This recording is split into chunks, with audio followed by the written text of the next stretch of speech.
The message arrived at 3 in the morning. Captain Dale Navarro was sitting at a small metal table in the common room of the human barracks on Station Helix 7. He had a cup of cold coffee in his hand and a deck of cards spread out in front of him. Across the table sat Sergeant Aaron Weeks, who was holding 4 cards close to his chest and watching Dale with the calm expression of a man who had learned long ago never to show what he was thinking. On the bench by the wall, Corporal Tina Marsh was reading a beat-up paperback book she had already read twice before. Staff Sergeant Leon Carver was lying on his back on the floor, staring at the ceiling and doing nothing in particular. Private First Class Damien Ortega was eating something from a foil pack and making small satisfied sounds about it. It was a quiet night, a normal night, the kind of night soldiers liked best because nothing was trying to kill them. Then Lieutenant Priya Okafor walked in. She was the team's intelligence officer, and she had a look on her face that Dale had seen before. It was the look that meant something had arrived that she had not expected, and she was not yet sure how to feel about it. She crossed the room without speaking, placed a small data chip on the table between Dale's cards, and stepped back. Dale looked at the chip. He looked at Priya. She said nothing. He picked it up and read it. He read it a second time. Then he set it down carefully, like it might do something if he put it down too fast. Aaron had not moved. He was still holding his cards, but his eyes were on Dale now, not the game.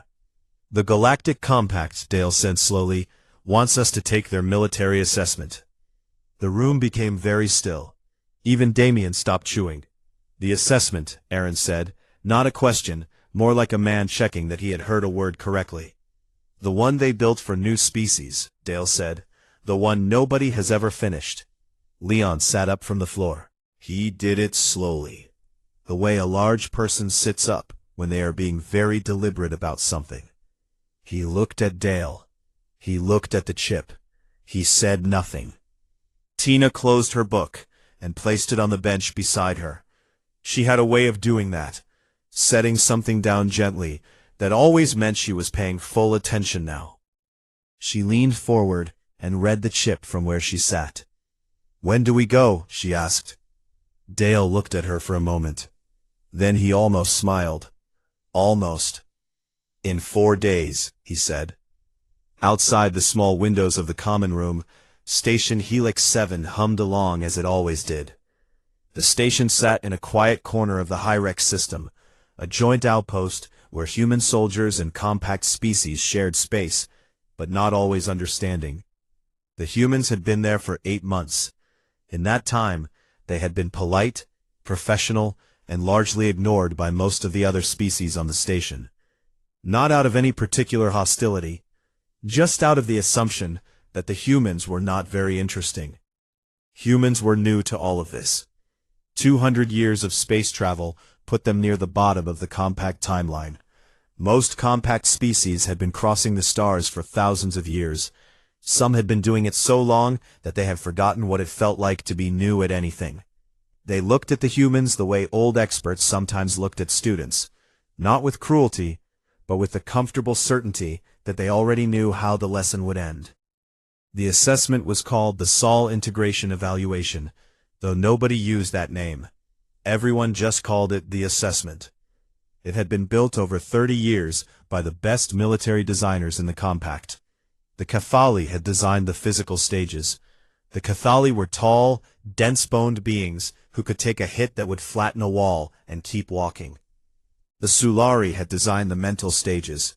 The Sulari could process information on 6 separate brain channels at the same time, which meant they thought faster than most species could track. The Dren had designed the psychological stages. The Dren had not felt fear in the biological sense for over 1,000 years. They had evolved past it, which meant they understood fear the way a scientist understood a thing they had studied, but never personally experienced. Together, the 3 of them had built something that was not designed to be passed.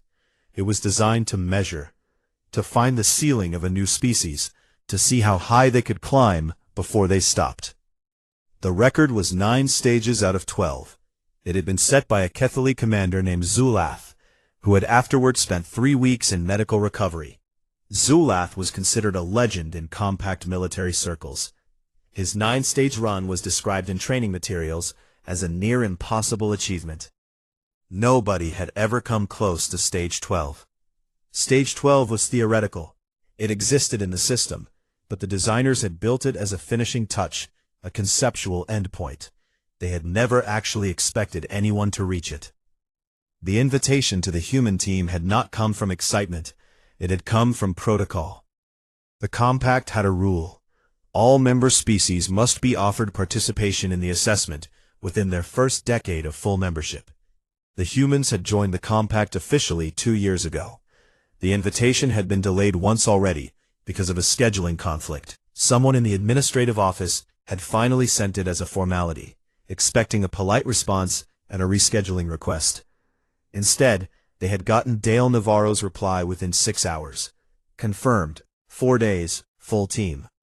The administrative officer who had received the confirmation had stared at it for a long time before forwarding it up the chain. Back in the common room, the card game was not going to continue. That was clear. The 5 of them sat in the particular quiet of people who are thinking about something the same way, but have not yet started talking about it out loud. It was Leon who spoke next. He had put his elbows on his knees and was looking at the floor, which was what he did when he was working through something serious.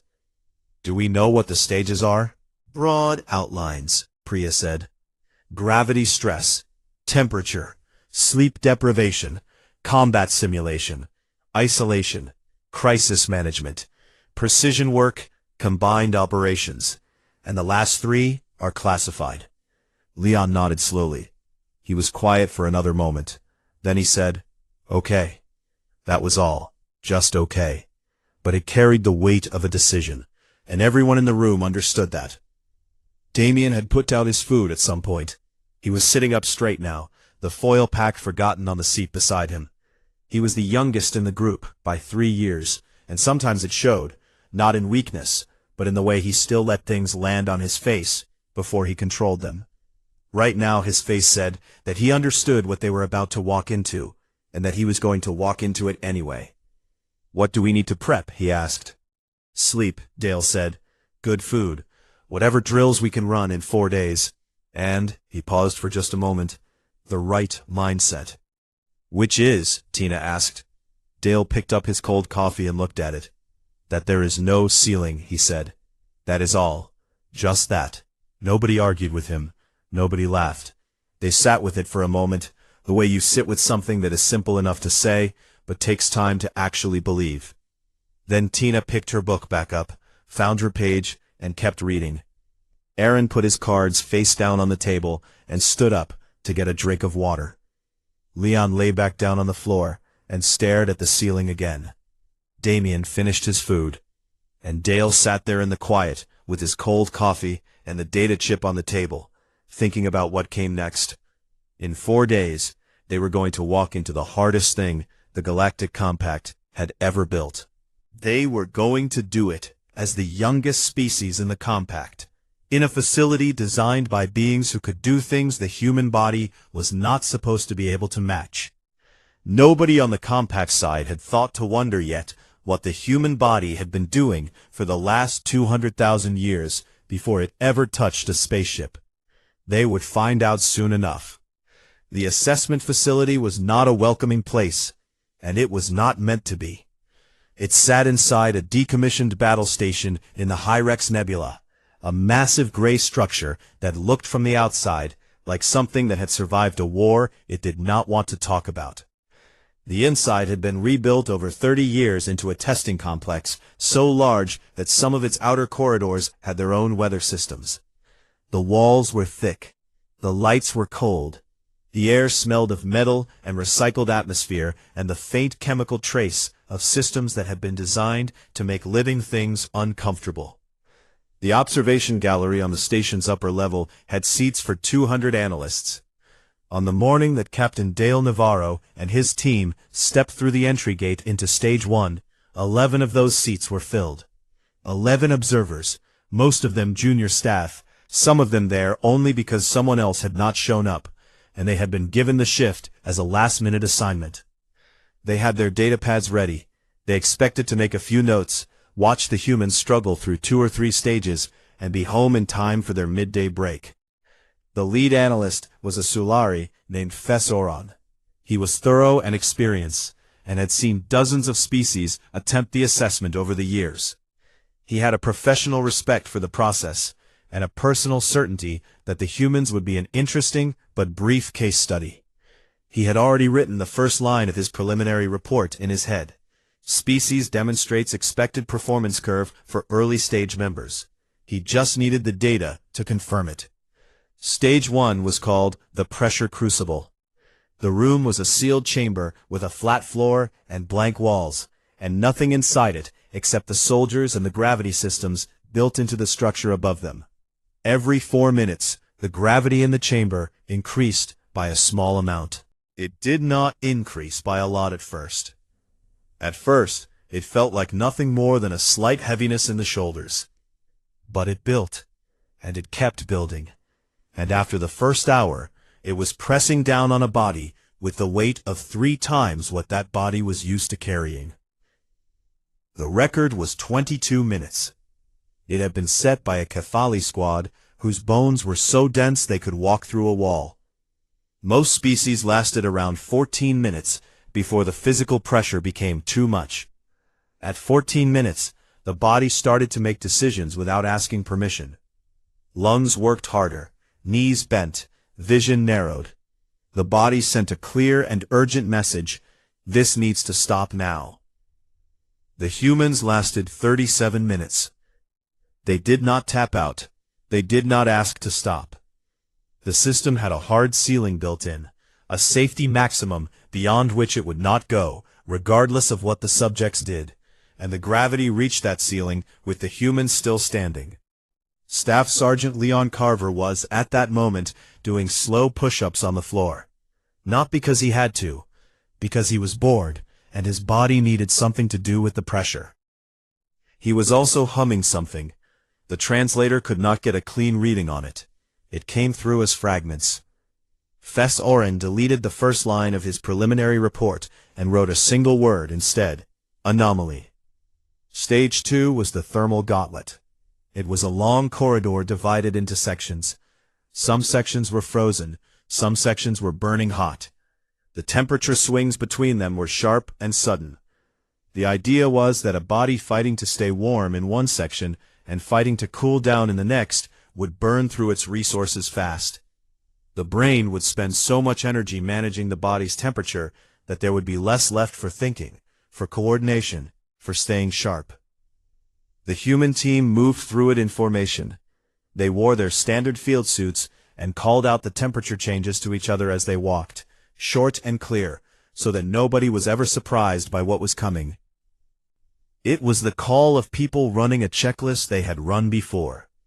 Private First Class Damian Ortega slipped on a patch of ice in the 3rd section. He went down to one knee. He was up again in less than a second, back in formation, moving forward. He did not make a sound. Ortega, Lieutenant Priya Okafor said from the front of the formation, without turning around. Good, he said. That was the whole conversation. In the observation gallery, 2 of the 11 analysts had leaned forward in their seats. Fess Oran noticed it, but said nothing. He was watching the biometric readouts. The humans' core temperatures were fluctuating, but in a controlled range. Their heart rates were elevated, but steady.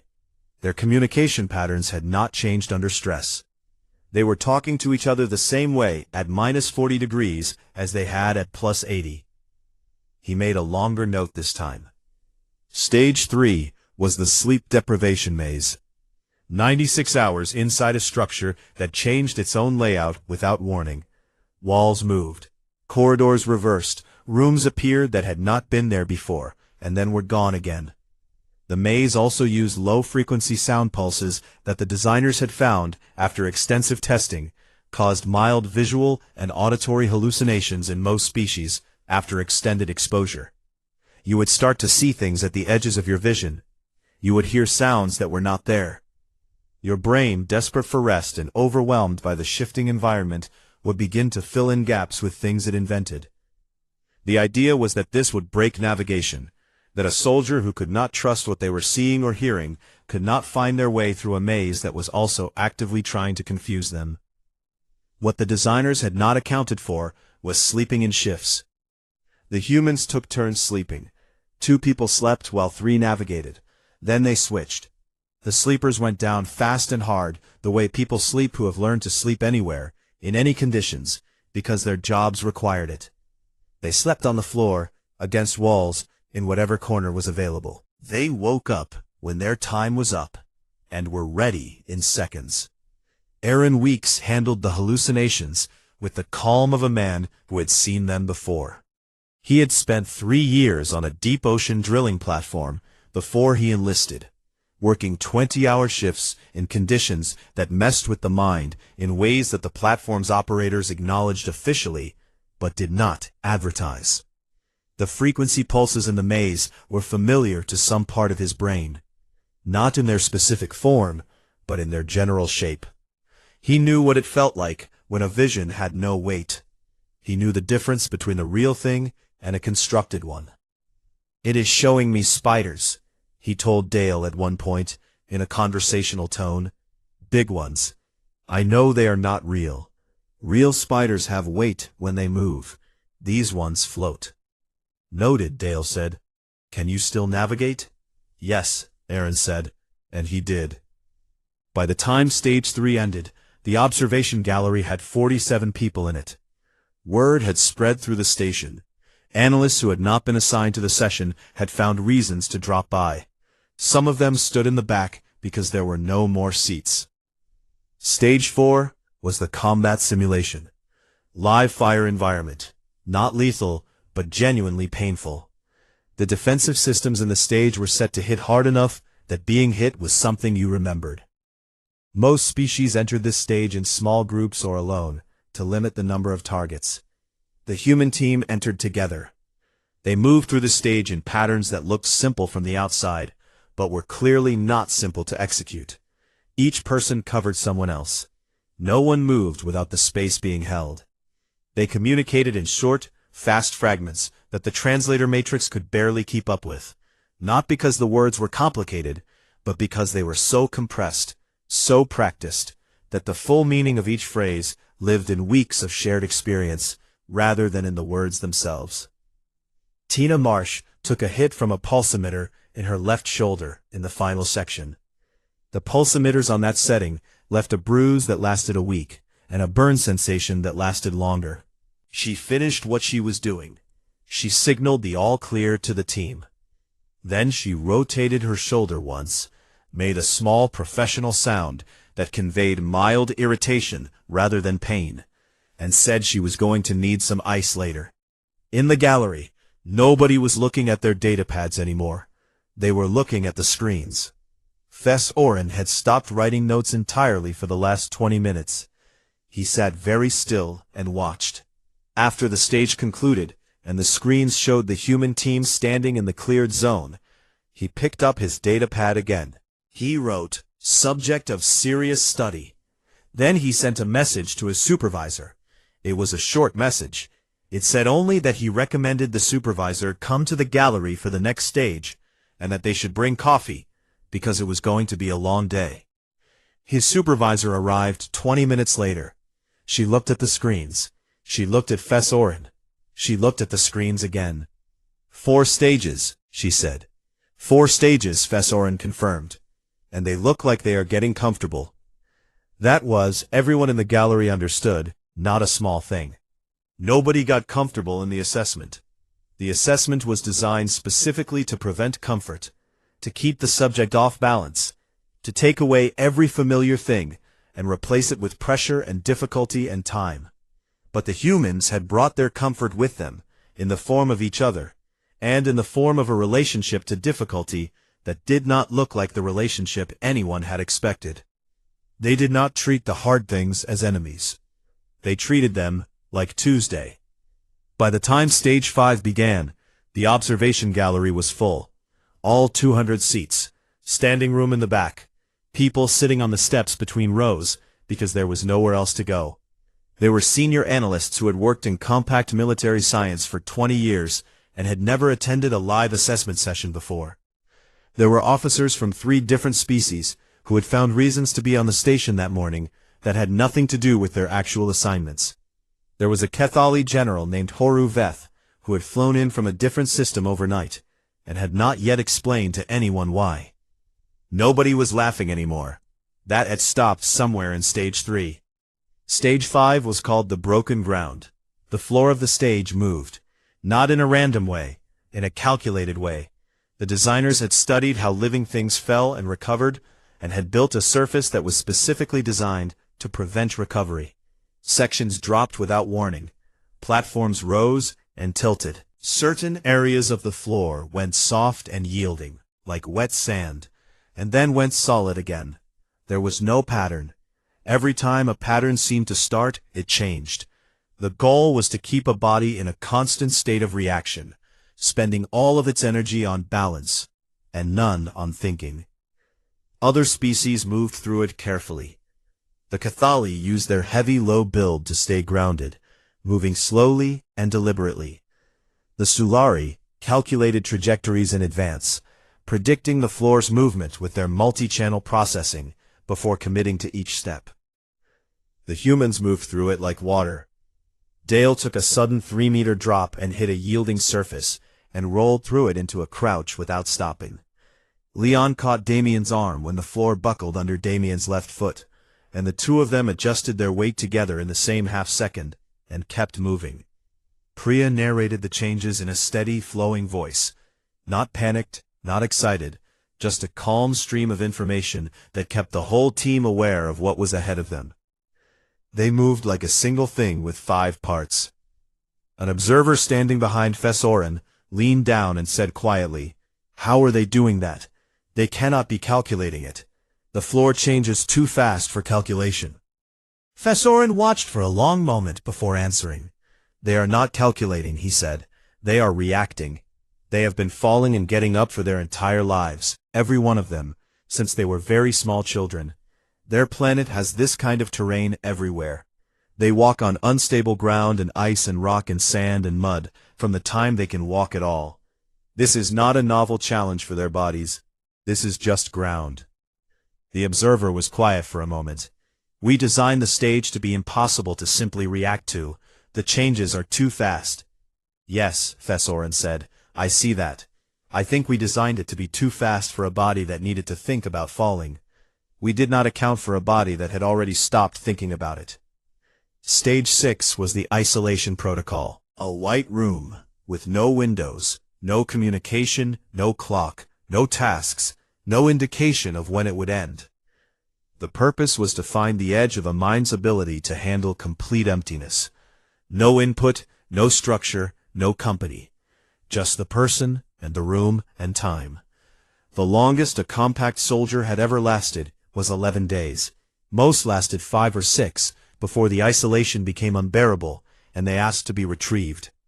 It was considered by the designers to be the stage that got inside a person most deeply, because there was nothing to fight, and nothing to do, and no way to measure progress. You just had to exist in the nothing. Aaron Weeks was selected by lot. He entered the room at 0800 hours. The medical monitoring team watched his biometrics from the observation post. He slept for 14 hours. He woke up and spent 2 hours doing a thorough physical exercise routine, working through every muscle group in a careful, methodical order. He ate his rations slowly, taking his time.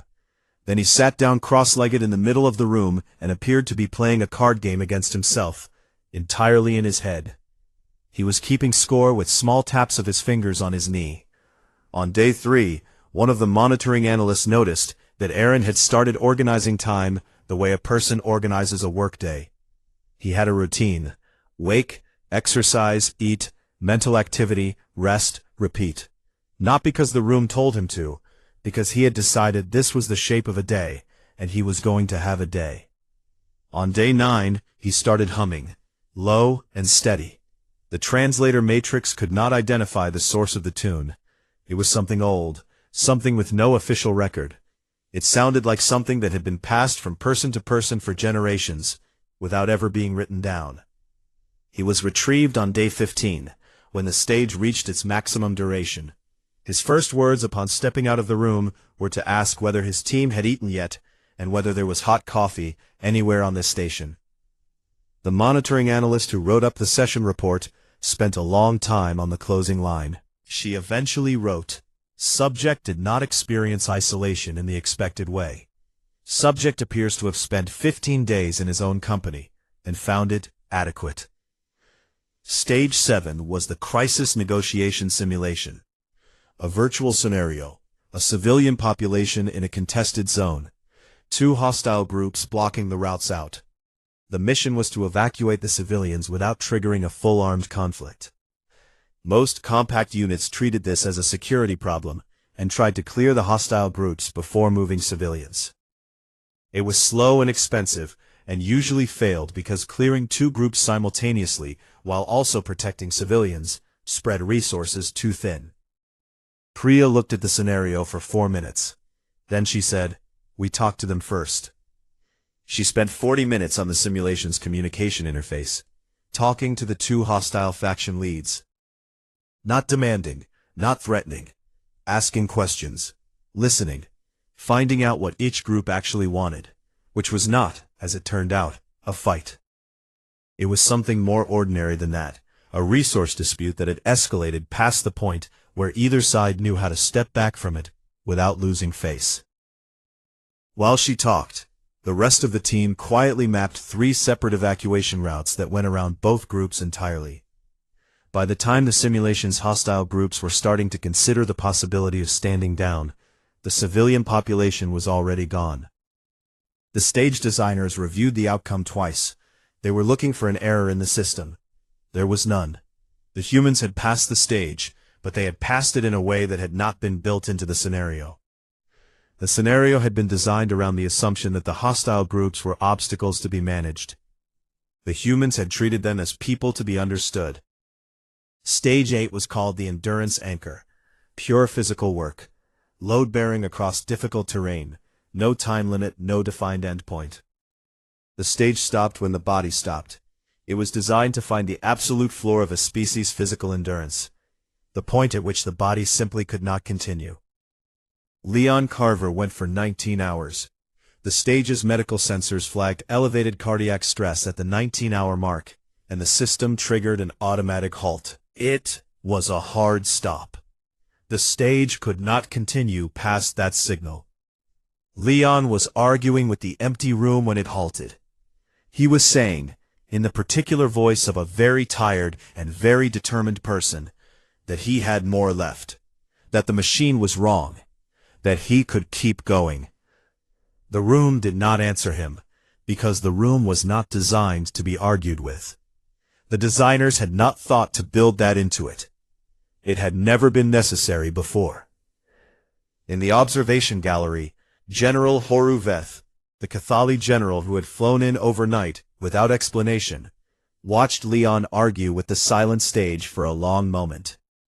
Then he turned to the analyst beside him and said something quietly. The analyst looked surprised. "Sir?" "I said," Horuveth repeated, in the patient tone of someone who did not usually repeat themselves, "that I want my training division to see this footage. All of it. Starting from stage 1. He did not explain further. He did not need to. The analyst nodded and made a note. The gallery sat in silence as the stage 8 screens went dark. 8 stages down. Nobody had ever made it past 9. The humans had not slowed down. They had not asked for extra time.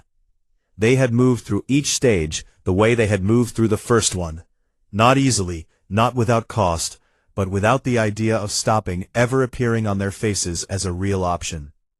Fesoran looked at his datapad. He had many notes now, pages of them. But the thing he kept coming back to was simple, and he had written it small in the margin of the first page and not erased it. It said, "They are not trying to pass the test. They are trying to finish it. These are different things." Grand Marshal Voreth arrived at the observation gallery without any announcement. He was the highest-ranked military officer in the Galactic Compact, and he had not visited this facility in 6 years. He walked in wearing full formal dress and stood at the back of the gallery, with his hands behind his back, and looked at the screens. Nobody asked him why he had come. Nobody needed to. The humans had reached Stage 9, and that was enough of a reason. Stage 9 had a formal name in the system, but everyone who worked in the facility called it by a simpler one. They called it the hard choice. The design of the stage was simple enough to explain in 2 sentences. A soldier was placed inside a simulation. In the simulation, following their orders would result in harm to innocent civilians. Refusing their orders would result in the mission failing completely. There was no path that avoided both outcomes. The soldier had to choose. What made Stage 9 remarkable was not the choice itself. Most soldiers in most species could make hard choices when they had to. What made it remarkable was the duration. The soldier sat in the simulation chair for as long as it took, and the scenario kept shifting, and the choices kept coming, and there was no end, and no relief, and no outside voice saying that it was almost over. The stage measured how a mind held up when the gap between what was right and what was ordered was forced open wide and held there. Most minds fractured, not from weakness, from the weight of an impossible position held for too long without rest. Dale Navarro sat in the simulation chair for 4 hours. The scenario changed 11 times. In 3 of them, he refused the order. He accepted the mission failure, logged his refusal in the simulation's official record, and moved on to the next iteration. In 5 of them, he found a way through that the stage designers had not intended. The scenarios had been built around a binary choice, but Dale kept treating them as puzzles rather than decisions. He looked for the third option, the side door, the piece of the scenario that the designers had left in the background without thinking it would be used. And he found things. Not always elegant things, sometimes things that barely worked. But they worked. In the remaining 3 scenarios, he made the hard call. He followed the order. He did what the mission required, even though it cost something. But the moment the scenario concluded, he began speaking aloud in a careful and formal way, documenting his full reasoning, his objections, and his intention to file a protest through the official chain of command. He was not talking to anyone. The simulation had no listener for that kind of speech. But he was making the record anyway, because making the record was the right thing to do. And he was going to do the right thing, even in an empty room. Fessoron had not moved in 2 hours. He was sitting forward in his seat, watching the audio transcript scroll on his secondary screen. The analyst beside him leaned over. "He is filing a formal complaint," the analyst said, "inside the simulation, against an order he already obeyed." "Yes," Fessoron said. "That is, he knows no one can hear it?" "I believe he knows. I believe he doesn't think that changes whether it should be said." Fessoron paused. "I think the protest is not for the listener. I think the protest is for him, so that he knows he did not stay silent." The analyst sat with that for a moment. Then she said, "That is a strange way to be built." "Perhaps," Fessoron said, "but I have been watching them for 9 stages now, and I am beginning to think that what we call strange is often just something we have not seen clearly yet." Stage 10 was the Precision Endurance Trial. A long-range targeting stage. The soldier lay still, aimed at a series of targets at different distances, and was required to hit each one with accuracy while the environment worked against them. The temperature dropped progressively. Noise increased, loud and irregular, designed to disrupt concentration. The lighting shifted in ways that strained the eyes. Over time, the window of effective performance narrowed. The longer the stage went on, the harder it became to stay sharp enough to hit. They assigned it to Tina Marsh. Tina had grown up in a part of Montana where the winters came in hard and stayed long. Her father had taught her to shoot when she was 9 years old, and they had done it in conditions that a person from a warmer place would have considered unreasonable. Cold that made the air feel solid. Wind that came sideways and changed direction without warning. Ground that was not level and never would be. She had learned to hold still in the way that a specific kind of cold teaches a person, not by fighting the discomfort, but by finding a place inside it where the body could just settle and wait. She lay in the stage for 6 hours. She did not miss a single target. When the stage concluded and the results came in, the calibration team ran a check on their instruments before they accepted the numbers. The accuracy margin was outside their expected range, not because it was barely within it, but because it was well above it. They had built the difficulty curve of the stage to close off that level of accuracy by hour 3. They had not built in the possibility that the difficulty would simply not be high enough. In the gallery, General Horuveth said nothing. He watched the results screen for a long time. His expression was not easy to read, because the Kethali face was not built for the kind of expressions humans used. But Fess Oron, who had worked around many species and had learned to read what he could, thought the general looked like a person who had just been taught something they should have known earlier, and were deciding what to do with the new information. Stage 11 was the compound crisis. This was the final stage before the theoretical 12th. It was called compound because it was everything combined. Every element from every previous stage, active at the same time, in a single unified environment. Maximum physical stress and maximum psychological pressure and maximum environmental difficulty, all running together, and the whole team working as one unit through all of it. No team had ever finished stage 11 and gone further. The previous record completion time was 6 hours and 41 minutes, held by a Kethali unit that had come apart in the final section and had to be extracted before the end. The gallery was quiet when the stage began. 200 people and nobody speaking. The humans made mistakes. That was the first thing that surprised the gallery.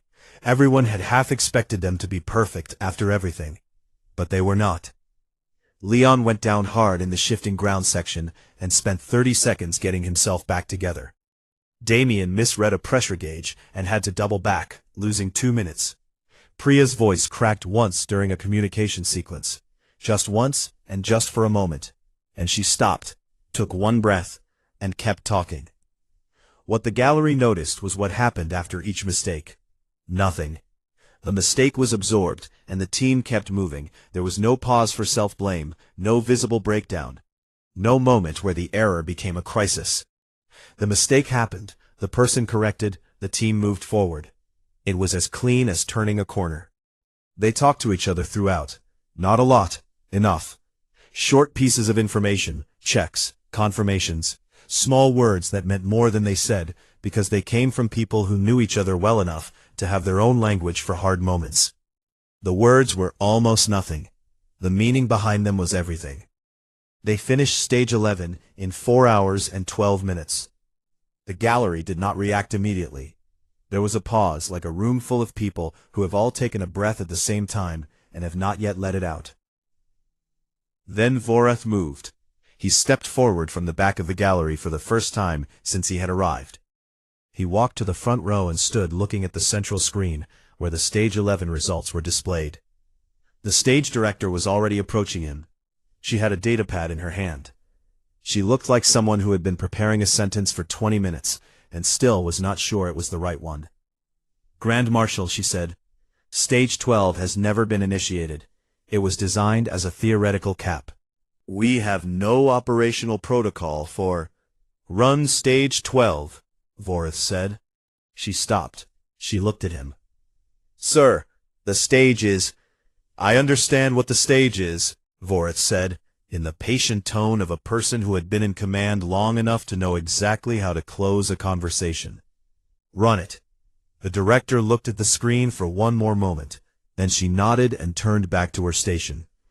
In the stage below, the human team had no idea what was coming next. They were sitting on the floor of the stage 11 exit corridor, catching their breath. They were tired in a way that went through the body to the other side, where tiredness and alertness were almost the same thing. Dale looked at his team. They looked back at him. The door to Stage 12 opened. Dale stood up. The others stood up. They looked at the open door for a moment, and then they walked through it, because that was the kind of people they were, and there was no other kind of walking they knew how to do.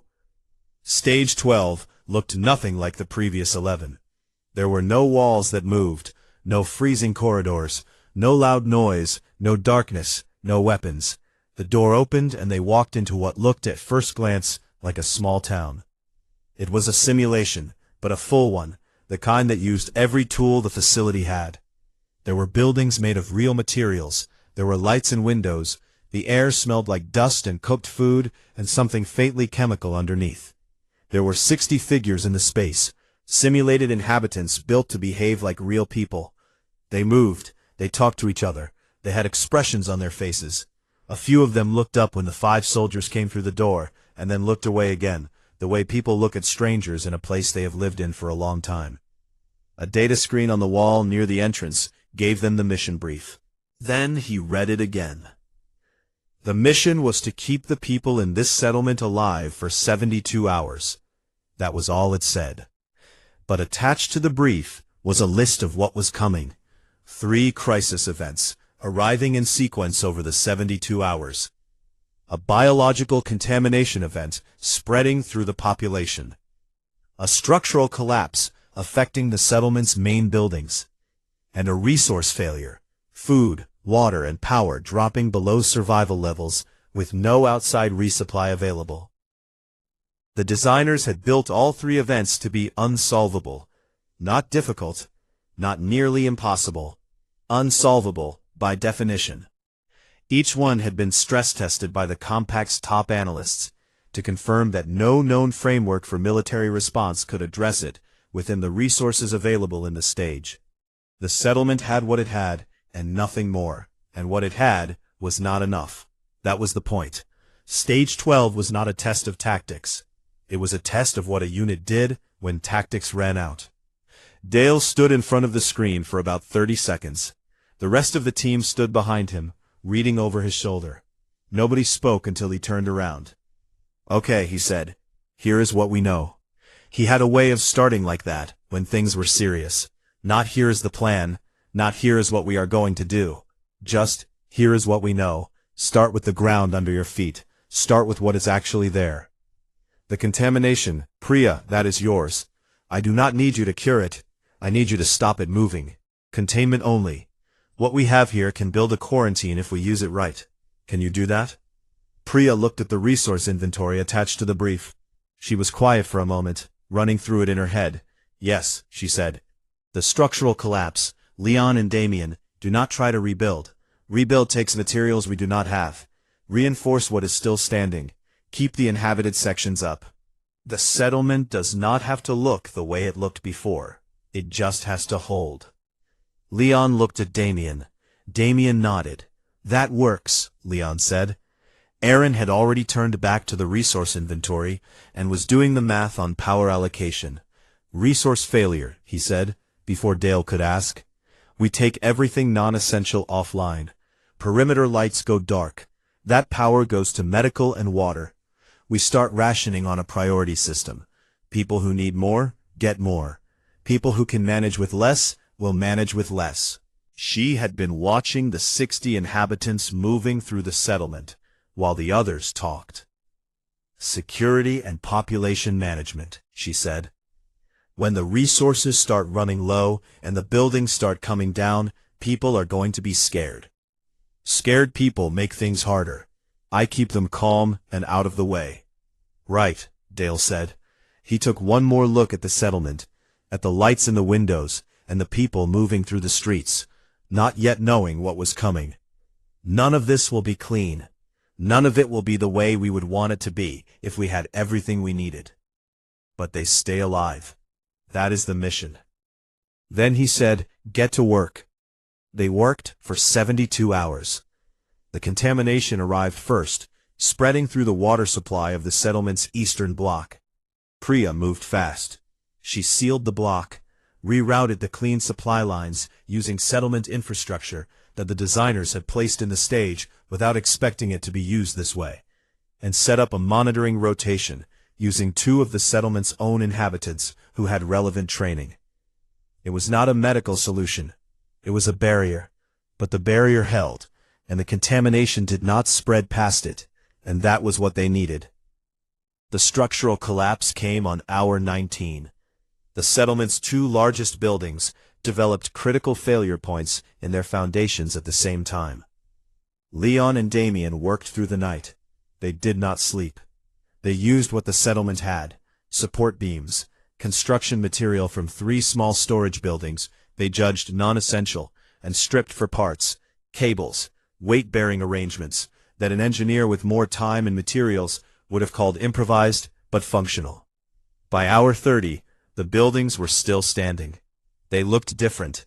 They looked like something that had survived a fight and showed the marks of it. But the people inside them were safe. The resource failure was the hardest part. Not because of the logistics, though those were hard enough. Because of the people. When the lights went out in the non-essential areas, and the food rations came down, and the water schedule tightened, the settlement's 60 inhabitants started to feel what was happening. Anxiety moved through the population like its own kind of contamination. People gathered in groups and talked in voices that got louder as the hours passed. A conflict started between 2 families in the middle section over a power allocation decision. It was small at first. Then, it was not small. Tina walked into the middle of it. She was tired. 40 hours of work sat behind her eyes and in the weight of her shoulders. But she stood in the space between the 2 families, and she talked to them. Not with authority alone, with the particular kind of exhausted honesty that comes from a person who has given everything they had and is asking the people in front of them to do the same. She explained what was happening, and why, and what the team was doing about it. She told them what they could expect and what was still uncertain. She did not pretend the situation was fine. She told them it was hard, and that they were all in it together, and that the only way through was the same way it always was, 1 hour at a time. The conflict settled. Not fully, not without some remaining tension, but it settled enough. At hour 72, the stage concluded, and the lights in the facility came up to normal. The simulation status screen updated. 60 inhabitants, 60 survivors. The team sat down where they were, on the street of the simulated settlement, on the ground, without ceremony. They were past the place where tired was a feeling, and into the place where it was just the shape of the body at rest. Nobody spoke for a while. The settlement around them was not beautiful. The reinforced buildings were rough and uneven. The quarantine zone in the eastern block was still sealed. The lights in half the streets were still dark. It looked like something that had been through a hard time, and was still in the middle of deciding whether it had made it. She was looking at a reinforced wall that Leon and Damien had built out of stripped material, a wall that was not elegant, but was solid and real. "It is ugly," she said. "It is alive," Dale said. In the observation gallery above, 200 people sat in a silence that had long since stopped being the silence of people waiting for something to happen. Fessorin's datapad was dark on the seat beside him. He had stopped taking notes at hour 40. There were things in the last 32 hours that he had not yet found the right words for, and he was a careful enough analyst to know that writing the wrong words was worse than writing nothing. Vorath stood at the front of the gallery, where he had been for most of the last 20 hours. He looked at the status screen for a long time, 60 out of 60, a number that had never appeared on that screen before. He turned to the stage director. "Full debrief of the assessment results," he said. "All 12 stages. I want a complete review of every parameter we built this facility around, what we designed to test and what it actually measured. I believe those may not be the same thing, and I want to understand the difference." The director nodded. She was already writing. Vorath looked back at the screen. Below, Damien had located something in the settlement's small supply kitchen, a container of something warm, and was passing it around to the rest of the team. They were sitting on the street, passing a container of hot liquid between 5 exhausted people who had just done something that was not supposed to be possible. "And someone get them real food," Vorath said. Not field rations, whatever they want. The record was updated that evening. The administrative team argued for an hour over the wording, and eventually settled on something brief and factual. 3rd Human Expeditionary Marine Battalion under Captain Dale Navarro. 1st unit in compact history to complete all 12 stages of the SOL integration assessment. Stage 12 completion, 72 hours. Settlement survival rate, 100%. The note field below, which was always left blank in official records, had one extra line. Nobody was sure